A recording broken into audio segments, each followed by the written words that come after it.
जानी, तुमने एक शेर को फोन किया है।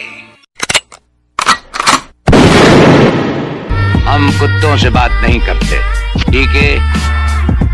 बोटियां नोचने वाला गीदड़ गला फाड़ने से शेर नहीं बन जाता। तो सब्र रख, शेर अपने हिसाब से फोन उठाएगा।